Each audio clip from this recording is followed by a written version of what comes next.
Now that I've watched the Fantastic Four, here are my thoughts on what I found good, bad, and surprising about it. Let's start with the bad before moving on to the good. My concerns, which I mentioned a few days ago, were confirmed. Pedro Pascal wasn't cast as Reed Richards because he was the best fit for the role. Instead, he was there to attract people to the cinema. It felt like he was portraying himself rather than Reed Richards, especially since he appeared with that little mustache, which isn't something the character ever wore in the comics or live action. Don't get me wrong, I like Pascal. However, casting serves a specific purpose. If you've never read the comics or watched previous adaptations, his performance might work for you. With his puppy dog expression, he certainly tugs at the heart. But when they try to portray him as knowledgeable and emotionally unavailable, as Reed is, while the on-screen character seems to have a constantly crying face and doesn't come across as intelligent, it's a major misstep in Hollywood these days. They should show us, not just tell us. Additionally, he wasn't portrayed as the leader or as a hero willing to sacrifice for his family, which was a letdown. We only saw that heroism from Sue and Johnny Storm, which was great and fulfilling. However, we naturally expect some kind of courageous leadership from the father figure. Furthermore, it became obvious they didn't know how to explore his powers. The scenes where we see him stretching, while well done, were far from exciting and made him the weakest link in the group. This contrasts sharply with the true Reed Richards from the comics. This one may have some spoilers, so if you haven't watched yet, be aware. The only thing that would stop Galactus from wanting to feed on Earth would be having Sue and Reed's baby.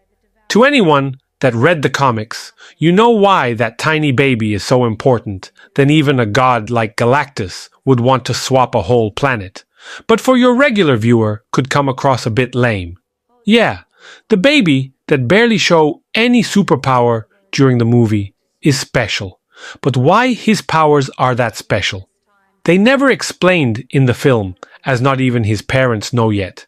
I get that Franklin will probably be their key character for Secret Wars. But at this point, on Marvel's decline, they should give a carrot to the viewers, as not everyone will understand and will leave thinking it was lazy writing, when in fact it wasn't. Franklin is one of the most powerful characters in the Marvel comics. Now that we've covered the negatives, let's move on to the positives. The aesthetics of the movie, with a 1960s vibe, were captivating, almost like a character in their own right. The resemblance to the Jetsons was particularly notable, although I wish they had given the little robot a bit more character, as it was adorable but underused. I loved the comic-accurate portrayal of the Thing. Although he didn't receive much character development as he had a more traumatic experience with his powers, they did drop hints about his potential storyline. Sue Storm was, without a doubt, the best casting choice in this movie.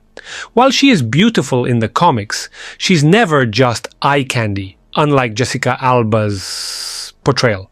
Sue is primarily the nurturing figure, the charismatic public persona, while Reed has never been a people person.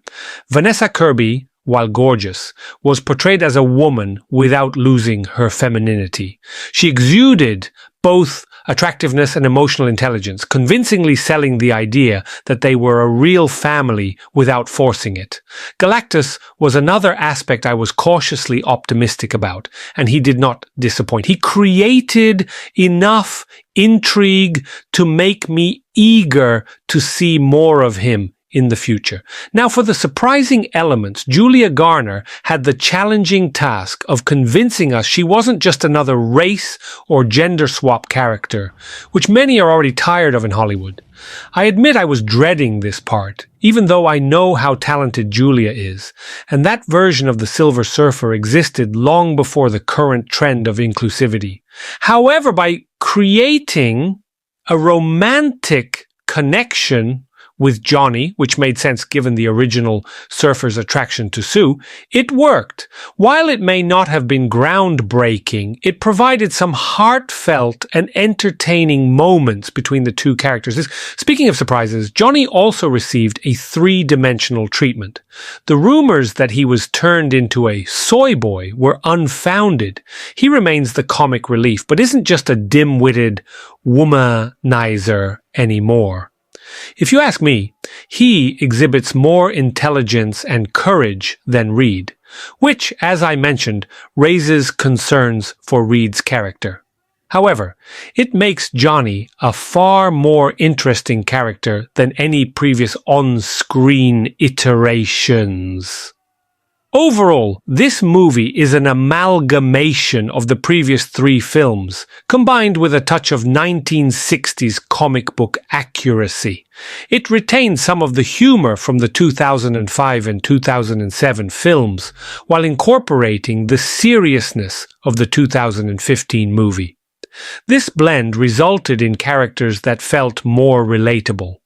They were deep without being overly depressing, and fun without coming across as cartoonish, just like the comics have always been. The Fantastic Four pay homage to their origins with Jack Kirby, embracing the unforgettable style of the 1960s.